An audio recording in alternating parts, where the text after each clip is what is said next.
দেশের বিভিন্ন জায়গায় প্রস্তুত বড় আকারের অনেক গরু ক্রেতাদের আকৃষ্ট করতে নাম রাখা হয়েছে তারকাদের নামে। লালমনিরহাটের জায়েদ খান, মাদারীপুরের প্রিন্স মামুন কিংবা নারায়ণগঞ্জের মান্নার নামে এসব গরুর চাহিদাও বেশি। দাম চাওয়া হচ্ছে 12 থেকে 16 লাখ টাকা। অন্যদিকে শরীয়তপুরে পশুর হাট মাতাবে নবাব, টাইগার, কালো মানিক ও বাহাদুর। শরীয়তপুরে পশুর হাট মাতাবে নবাব, টাইগার, কালো মানিক ও বাহাদুর নামে এই 4টি গরু। এক একটির ওজন এক এক রকম ও দামও চাওয়া হয়েছে ভিন্ন ভিন্ন। এরই মধ্যে দেশের বিভিন্ন স্থান থেকে এই বড় 4টি গরু কিনতে যোগাযোগ করছেন পাইকাররা। ভালো দাম পেলে খামারে এই গরুগুলো বিক্রি করতে চান মালিক। এবার আমি আশা করি ইনশাআল্লাহ রিজনেবল রেটে আমি সস্তায় গরুগুলো দিয়ে দিব। জেলায় কোরবানিযোগ্য 1,07,012টি পশু প্রস্তুত করা হয়েছে। বিভিন্ন হাটে জমে উঠেছে বেচাকেনা। আসন্ন কোরবানি উপলক্ষে এবছর শরীয়তপুর জেলায় 1,07,012টি পশু কোরবানির জন্য প্রস্তুত করা হয়েছে। এ জেলায় চাহিদা রয়েছে 1,32,টি এবং উদ্বৃত্ত আছে 6,980টি। লালমনিরহাটে 25 মণ ওজনের এই গরুর নাম দেওয়া হয়েছে জায়েদ খান।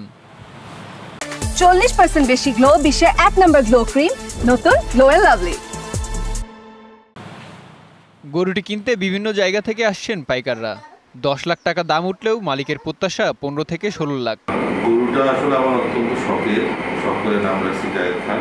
অনেক জায়গা থেকে আসছে, তারা 10 লাখ, কেউ 8 লাখ, কেউ 9 লাখ বলছে। বর্তমানে গরুর ওজন এবং আনুমানিক মূল্য আমরা 15 লাখ টাকা নির্ধারণ করছি। মাদারীপুর সদরে আলোচনায় প্রায় 26 মণ ওজনের এক গরু। টিকটকার প্রিন্স মামুনের নামের এই গরু সম্পূর্ণ প্রাকৃতিক উপায়ে লালন পালনের দাবি খামারির। চিরার বুসি, গমের বুসি, তারপরে ঘাস খাওয়াইছি, বিভিন্ন ধরনের প্রাকৃতিক খাদ্য দিয়ে আমার গরুটি সযত্নে আমি লালন পালন করি। নারায়ণগঞ্জের বন্দরে আরাফাত এগ্রো ফার্মের মালিক ওমর ফারুক শখ করে গরুর নাম রেখেছেন মান্না।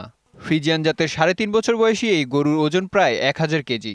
দাম হাঁকা হচ্ছে 12 লাখ টাকা। বন্দর থানার ভিতরে এই গরুটাই সবচেয়ে বড় গরু। 12 লক্ষ টাকা এটার মূল্য আছে। তারপর কিছু দাম কিছু উল্লেখ করছে, বা ঈদ সামনে আসলে হয়তো দাম বাড়তে পারে আরো।